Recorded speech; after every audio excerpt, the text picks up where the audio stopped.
Okay, well, Bianca, Hello. welcome to Montreal. Nice, easy question to start. How has your preparation been for the tournament so far?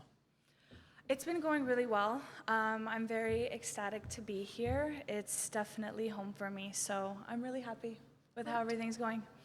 First question, yes? Hello, Bianca. I guess you saw the draw this morning. You get a Yes. really tough opponent in the first round. What do you make of that matchup with Krajcikova? Yeah, she's great. She has a good all-around game style. Yeah, she's had amazing results, so I don't expect anything easy. But I've been preparing really well, so I think I have a good shot. Next question, yeah. The white polo shirt. Hi, Bianca. Hello. How much these great wins in singles at the Hopman Cup will help you, to get going in Montreal? Yeah, I think with the consistency that I've had, I definitely feel like it's going to help me this tournament because I thought I played really great and the conditions weren't easy. So coming here, in a way, the conditions are easy because I dealt with a lot of heat and humidity in Italy. So yeah, I'm feeling good. I thought I played well, so I think I have a great shot at doing really good here. Question just there in the black t-shirt. En français, c'est possible ou... No, sorry. Pardon. I know.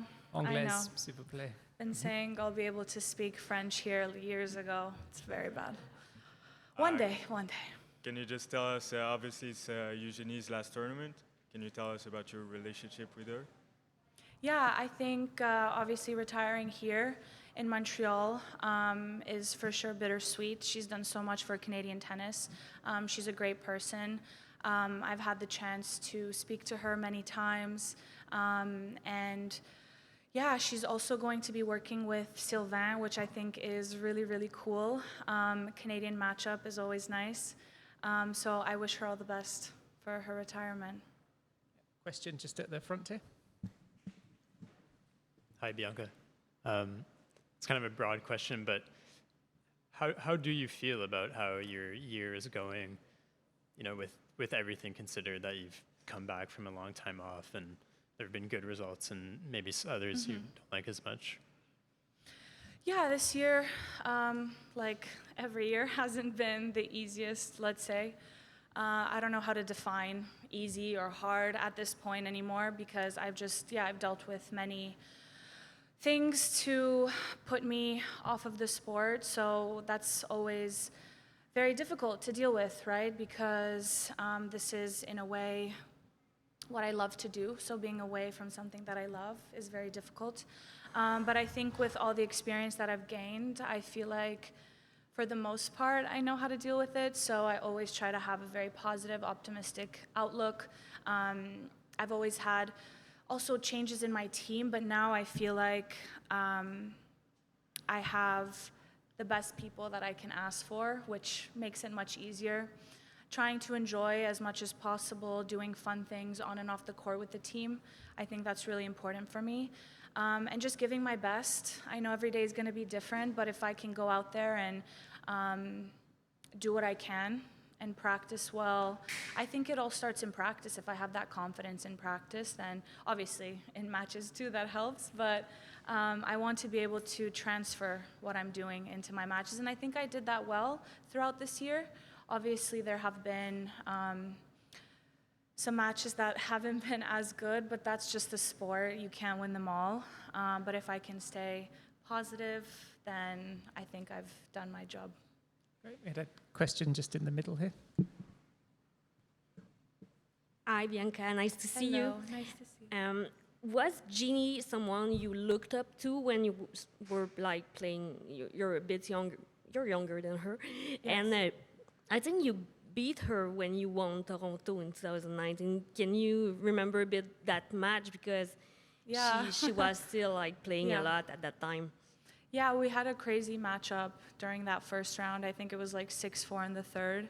Obviously, playing another Canadian is not easy, but for sure I looked up to her. I mean, she had incredible results, and I really liked her game style. And she's doing great things off the court. I know she started with pickleball, and she's been doing really well.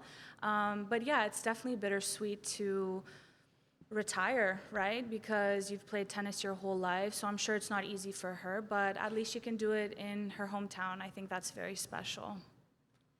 I think, yeah, Varney? Talking about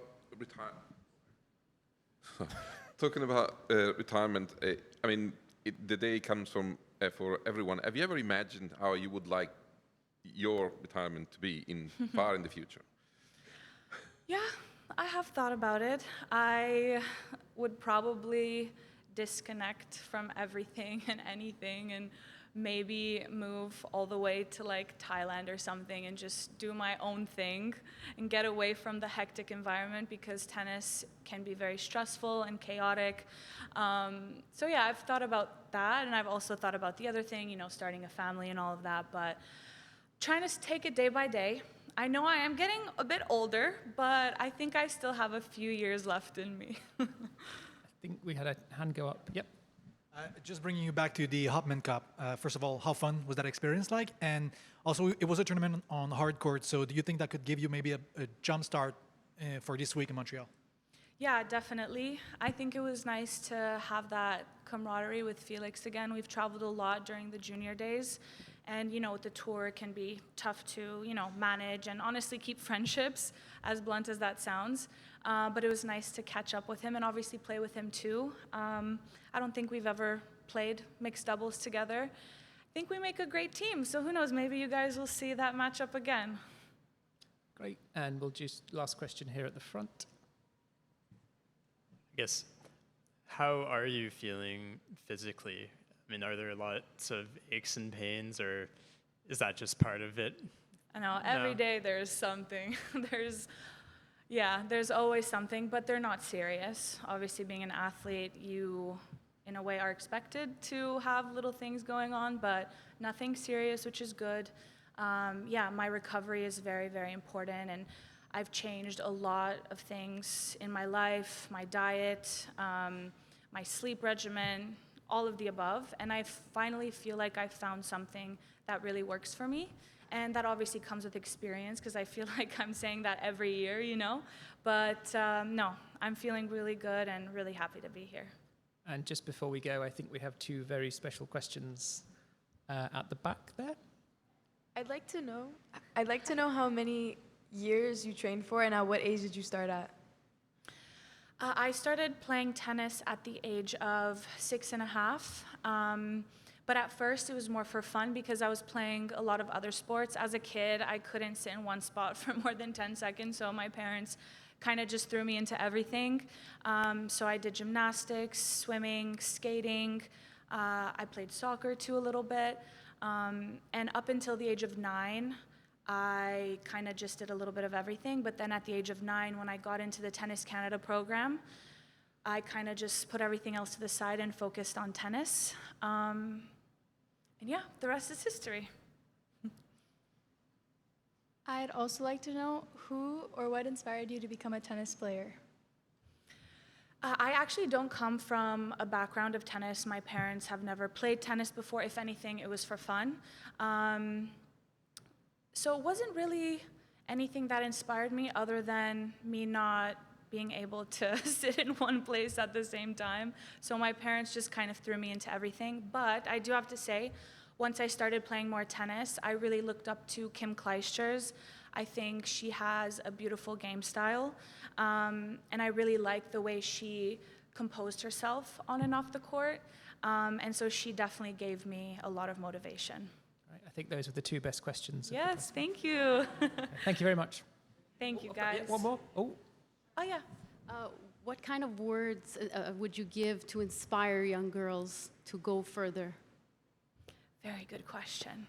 I feel like I have different ways to answer this. I'm going to say be your authentic self and really follow your heart in what you want to do.